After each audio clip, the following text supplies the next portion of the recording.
میرے منہ سے بے اختیار پھسلا، کوئی بے وقوفی نہ کرنا۔ میرے لہجے میں شامل فکر مندی اس سے زیادہ خود مجھے حیران کر گئی تھی۔ اس نے منہ بناتے ہوئے کہا، اس بارے میں مجھے کسی کے مشورے کی ضرورت نہیں۔ مجھے خود بھی احساس ہو گیا تھا کہ میں نے خواہ فالتو کی بات کر دی ہے۔ اس کا خشک لہجہ سن کر میری خفت میں اضافہ ہو گیا۔ مجھے خاموش پا کر بولی، شادی پرسوں ہے، اس لیے کل ہی نکل چلیں گے۔ میں اس مرتبہ بھی خاموش لیٹا چھت میں لگے شہتیروں کو گھورتا رہا۔ میری خاموشی بھی اسے چپ پر آمادہ نہیں کر پا رہی تھی۔ بولی، تم شاید اس لیے پریشان ہو کہ میری وجہ سے تم پر کوئی مصیبت نہ آ جائے۔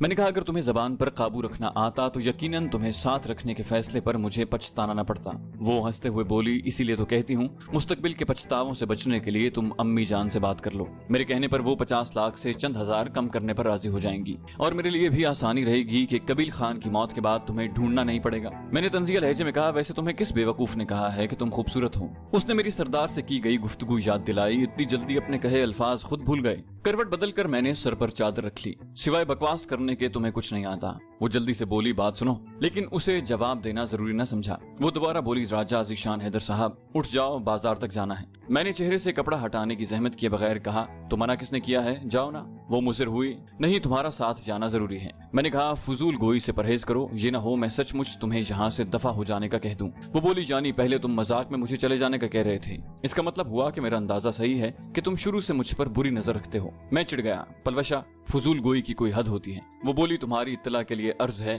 کہ میرا نام پلوشا خان وزیر ہے، باقی بازار تک تو تمہیں جانا پڑے گا۔ میں بگڑ کر بولا، زبردستی ہے کیا؟ وہ بے تکلفی سے میری چارپائی پر بیٹھتے ہوئے بولی، چلو نا۔ میں اٹھ کر اس سے ذرا فاصلہ پیدا کرتے ہوئے بولا، تم میں لڑکیوں والی تو کوئی بات ہے ہی نہیں۔ وہ اطمینان سے بولی، تو میں نے کب کہا کہ میں لڑکی ہوں؟ میں نے کہا، کیا تمہارے بال چھوٹے کروانے، زیور نہ پہننے یا مردانہ لباس استعمال کرنے سے تم لڑکا بن جاؤ گی؟ وہ بولی، راجہ صاحب، یہ اخلاق سدھارنے کا کام میرے بڑوں کے لیے چھوڑ دو اور اٹھو میرے ساتھ بازار تک چلو۔ میں نے کہا، کل سے تم جانے کہاں سے گھوم پھر کر آ رہی ہوں، بازار تک اکیلے جانے میں کیا قباحت ہے؟ میرے سوال کا جواب وہ گول کر گئی، تم نے چلنا ہے کہ نہیں؟ میں نے کہا، اگر میں نہ کہوں تو؟ وہ بولی، تو پھر میں اس وقت تک کہتی رہوں گی جب تک تم میرے ساتھ چل نہیں پڑتے۔ میں نے پاؤں میں چپل ڈالتے ہوئے تلخ لہجے میں کہا، سنا تھا عورتیں مصیبت اور پریشانی کا دوسرا نام ہے۔ وہ منہ بنا کر بولی، یہ بات بیویوں کے متعلق کہی گئی ہے اور میں تمہاری بیوی نہیں ہوں۔ میں نے کہا، عورت تو ہونا؟ وہ بولی، نہیں، تمہارے لیے عورت بھی نہیں ہوں، مرد ہوں، اگر شک ہے تو میدان میں آ جاؤ۔ میں نے طنزیہ لہجے میں کہا، یقیناً تمہارے جبڑے ٹھیک ہو گئے ہوں گے۔